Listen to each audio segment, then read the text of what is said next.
This is Red Wings Live on Fox Sports Detroit, and it's presented by Arby's. All of a sudden, indeed, it is hockey weather in Hockey Town. Happy Monday. Welcome inside the Fox Sports Detroit studios. Welcome to Red Wings Live. I'm John Keating with the former goaltender in the National Hockey League, Darren Elliott. Well, the NHL standings have something in common with your jeans. Okay, maybe my jeans right after the Christmas holiday. Tighter than we've ever seen before. The Wings won on Saturday night in Nashville and found themselves in first place, but unicorns and rainbows don't hang around for long. A day later, they were passed by the suddenly unconscious Florida Panthers, who won their 6th straight game last night. We miss the pre-salary cap days around here, but Gary Bettman's dream scenario just seems to get dreamier. It does, and thanks for the visual of you and your jeans, by the way. But anyway, in terms of I can stand up if you'd like.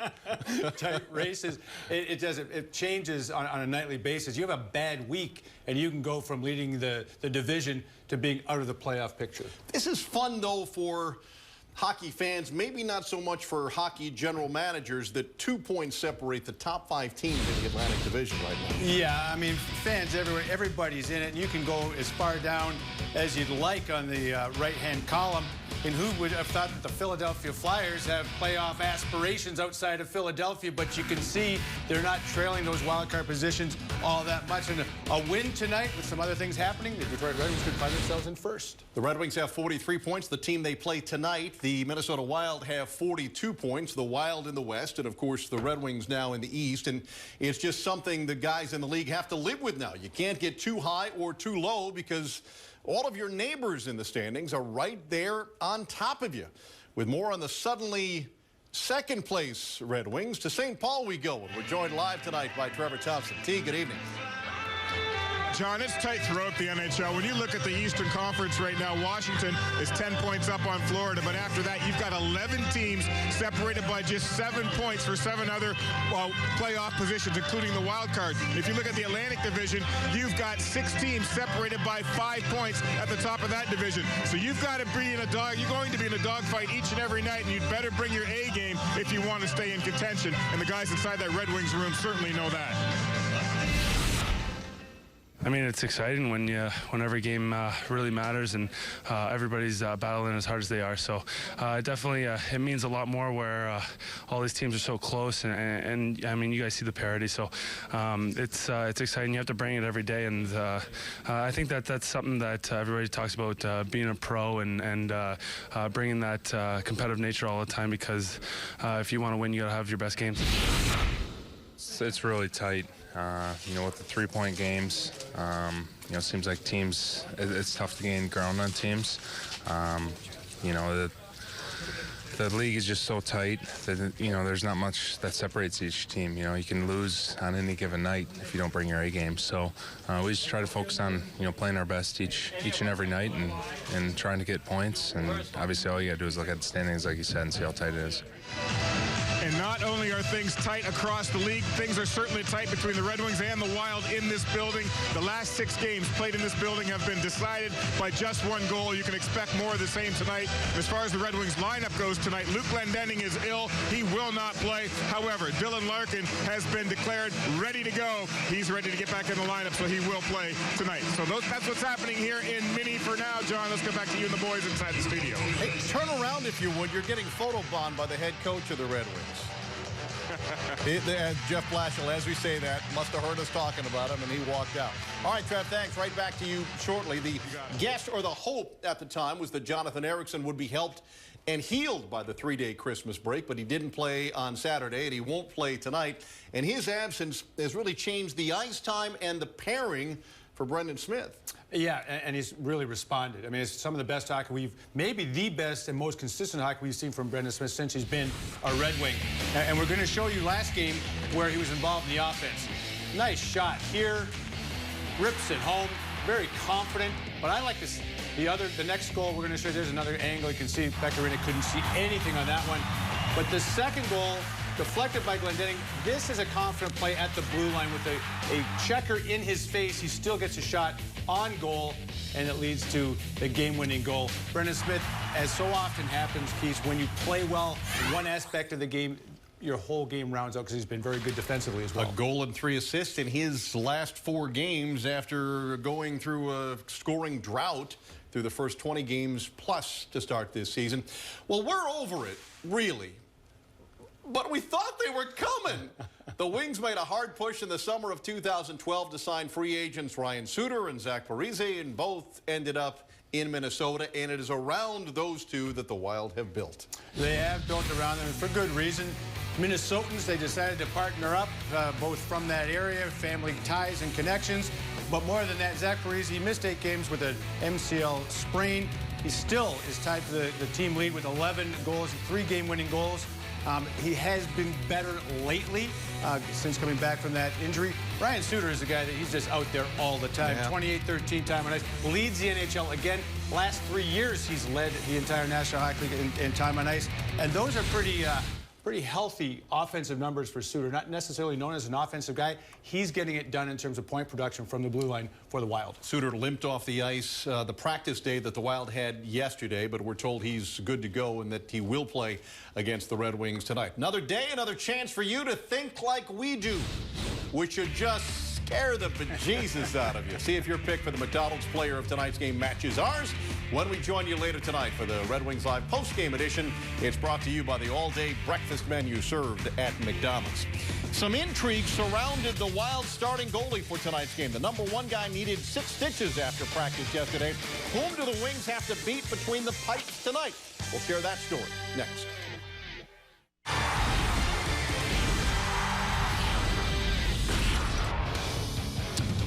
The Minnesota Wild had this in common with Devan Dubnyk. They were going nowhere separately. Dubnyk was with his 4th team. And then the trade from the Coyotes in January for a 3rd-round pick, basically a bag of pucks. And then Dubnyk found some magic. He started 39 straight games. The Wild was the league's best team in the second half. He led them to the playoffs and signed a 6-year, $26 million extension this past summer. So with apologies to Boris Badenov, if you know your vintage cartoons, until he got to St. Paul, Dubnyk was pretty much a no-goodnik, and then became unbeatable. But it was dubious about whether Dubnyk was going to start tonight's game against the Wings. And with more on that, Trev's back with us live from the arena now. T? Yeah, John, Devan Dubnyk suffered a cut to his right arm yesterday in practice, and he needed 6 stitches to close up the wound. By his coach's own admission, he did not do much at the morning skate today. In fact, the thought was he wouldn't even dress for tonight's game. Nicholas Backstrom would back up Darcy Kemper. Well, Backstrom is the backup, but Kemper took ill this afternoon, so it's Dubnyk who will indeed get the start today. Doesn't really matter much in Minnesota. They've been getting great goaltending so far this season, and Mike Yao knows no matter who's in the net, that is the expectation. If you're going to be successful in this league, you're going to need good goaltending, and most teams need 2 good goaltenders. And whether it's injuries, whether it's filling in for obviously the workload of a starting goalie can only be so heavy. And so when you're putting somebody else in the net, you want to make sure you're getting wins, and he's done that for us lately. Dubnyk has 4 shutouts on the season. That's tied for 3rd best in the NHL. He's also got 14 wins, so beating him tonight to come away with the 2 points will not be easy for the Red Wings. We'll see how it all plays out here at the XL Energy Center as this one rolls on tonight. John, back to you for now. All right, Trev, thanks. It's almost as if Mike Yeo was producing the show. From one goalie situation to another, Detroit's is pretty much settled into close to an every other game scenario, at least for now. When does now become later? We'll talk about that next as Red Wings Live continues on a sleety Monday night.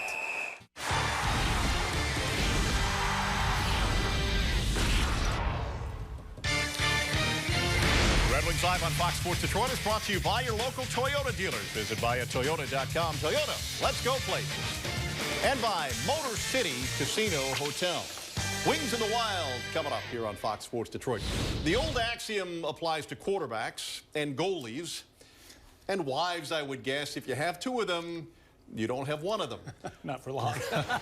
Perhaps only Edmonton with Anders Nilsson and Cam Talbot can come close to matching the Wings in terms of an even goalie rotation. It's Mrazek starting for Detroit tonight, and Jimmy Howard will get the start tomorrow night in Winnipeg.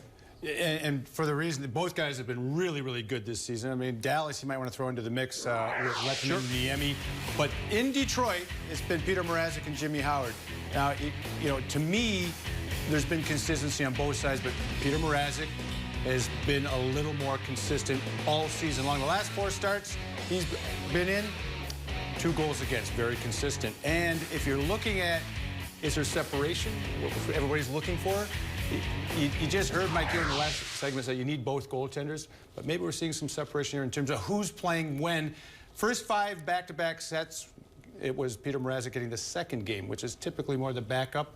The last 2, Peter Mrazek has played the front end, and that will be the case again here coming up against Winnipeg. And Jimmy Howard is certainly anxious to get back between the pipes because he had that game just a couple of nights ago where he got the hook in the first period. That's tough to sit with, but again, you're talking about a veteran guy, so he should be able to just put in his work and get ready and kind of, you know, clean the slate and go out there and play well in Winnipeg. They're going to need him, but you do need 2 goaltenders to garner points in this league. And do you think we'll get to the point that one of the goalies will play 2 out of every 3? It won't be every other night for the most part. I think so. The one thing that Jeff Blashill's been really good about is telling the guys when they're going to play. There's been no guessing, so they were able to put in their work and kind of focus and target on their next start. All right, speaking of the importance of goalies, Montreal was running away with the division, as they say in French, sacre bleu. And then Carey Price, the best goalie on the planet, goes down, and this is our look around the league. It's brought to you by Xfinity, and the Habs reached out to sort of shore up their goaltending, but it's a long way from the guy they got to the guy they lost. Yeah, I mean, this guy, arguably the best goaltender in the world. He went out of the lineup. They handled it pretty well. The youngster, Mike Condon, he did a good job. Came back maybe too early from the leg injury. Now he's out indefinitely. They went out and get Ben Scrivens. Cornell Big Red shout out there, so he gets to resurrect maybe his career a little bit. But if you look at it, everything's falling apart. They can't score. They can't keep the puck out of the net. The team shooting percentage, you know, their best players, PK Subban has 1 goal. Their captain, Placanis, he hasn't scored in 22 games. So it's not just the goaltending, but it always starts with the goaltending. And they've lost 6 straight, and that's why in the division everything's so compacted. Yeah, if they were to lose tonight, it would be the first 7-game skid they've had since 1939-40 season. That's a long time. Yeah. And they're playing Tampa, so who do you root for? Right. You just don't want a 3-point game. Right. If I gave you $1, could you sing the Cornell fight song right now? No. High above Cayuga. All right, I'll give you $1 not to sing it now that I think about it. Hey, secondary scoring, you have to have it to be successful in the NHL. That's why a guy like Riley Sheahan, under the radar, is so treasured when he can make some noise offensively.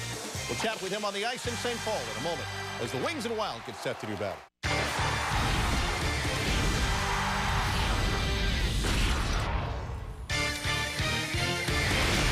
Red Wings Live tonight is brought to you by ZotAuto.com, home of Chrysler, Jeep, Dodge, Ram, Ford, Toyota, and Scion. And by Priority Health, Michigan's healthier approach to healthcare. We talked earlier about how tight the league is these days. That's especially true between Detroit and Minnesota. Last year, they played twice, and both went to shootouts. In the first at the Joke, both Pavel Datsyuk and Gustav Nyquist scored, and Peter Mrazek turned aside the 2 shots he faced, and the Wings had themselves the win. Then in April, the shootout lasted 8 rounds, with each team having scored twice. You're down to the unlikeliest of shooters at that point, and Darren Helm ended it, beating Devan Dubnyk. It had to be reviewed, but the goal stood up, and the Wings had the extra point. In his career, Riley Sheahan is 1 for 3 in shootout attempts. He's not likely to be in the first wave of shooters tonight, but all of a sudden, he's got 2 goals in 2 games. Big boy goals. It's not just about getting your driver's license or a date to the prom. It's also a reference to getting goals from your, you know, big boys. Trev with Sheahan in St. Paul on the ice. John, we all know that Riley Sheahan's got that quick, hard wrist shot, but Riley, you scored the other night in Nashville. Your foot was practically in the blue. How much are you concentrating right now on being a big net front presence and getting some goals doing that dirty work in front? Yeah, for sure. I think a lot of the guys are, and obviously every goalie is so good in this league, so to get in front of their eyes and to create a little havoc is huge, and we got to continue to do that. How tough is it to really score from the perimeter these days with all the block shots and just how good these goalies are? Yeah, it's tough. You kind of really got to pick a corner or find a spot through them. So really we got to get to the net, throw pucks in, create some havoc. I think we did a good job at that last night. We're going to try to continue to do that. These games have been very tight lately. Just tell me about the sense of urgency that your team brings every night, trying to come away with at least 1 point, if not 2. Yeah, definitely. I think we're comfortable in every position in the game, whether we're down or up. So I think our leadership group does a great job of getting us ready. And I think overall, the last few games, I think we've been playing well. Good luck tonight, and thanks for this, Riley. Yeah, thank you.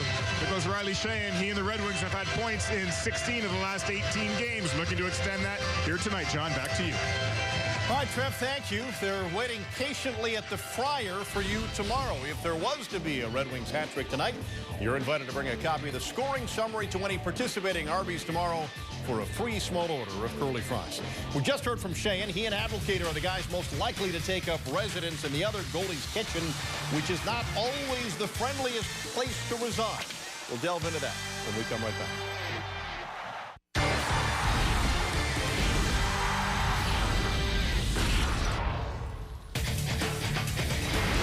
Red Wings Live on a Monday night, brought to you by Honda. Visit your Detroit area Honda dealers today or go to DetroitHondaDealers.com. Our old friend Tomas Holmstrom would be smiling to be mentioned here. He played 15 seasons in the NHL, all with the Wings, and is part of that select fraternity to have won 4 Stanley Cups with Detroit. The guess is that he made north of $20 million playing hockey. It's not enough.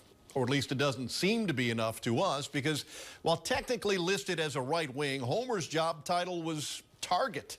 And no one did it better. That act of standing in front of the goalie as teammates launch friendly fire at you in the hopes of finding a tip and a goal. It's a black and blue art form, and it seems like the Wings are finally finding some net front presence lately. If we go back, I don't know, a month and a half, we thought we were starting to do good things, but we needed net presence. And then from there was hitting the net, and I think we're doing both those things better. I think our net presence has been really, really good lately. If you look in each line, there's an Abdicator, there's a Sheehan, there's a Helm. You know, the Glendenning's line, there's a number of guys that can do it. And those guys have been great. If you look at Smitty's goal, we'll show it tonight in our clips. Helm, there's no way that Rennie can see the puck between Helm and the defender he draws. So those are unsung plays that don't show up on the PDOs. They don't show up on the you know, chances for. They don't show up on shots. They're the reason you score in this league. You can't score against elite goalies without great net presence. Well, of course, it's all about getting pucks to the net, and that's the challenge for every team in the National Hockey League, finding seams as the bodies get bigger in front of the goalie, and the goalie's bodies are bigger as well. Yeah, and really, there is a purpose to getting pucks to the paint with people with a purpose, all that kind of stuff, but you keep plays alive. Nice alliteration. you have to, the one thing, the shots have to get through. You have to have people there, but what Homer was so good at here, keeping plays alive if the puck didn't go in on the original attempt.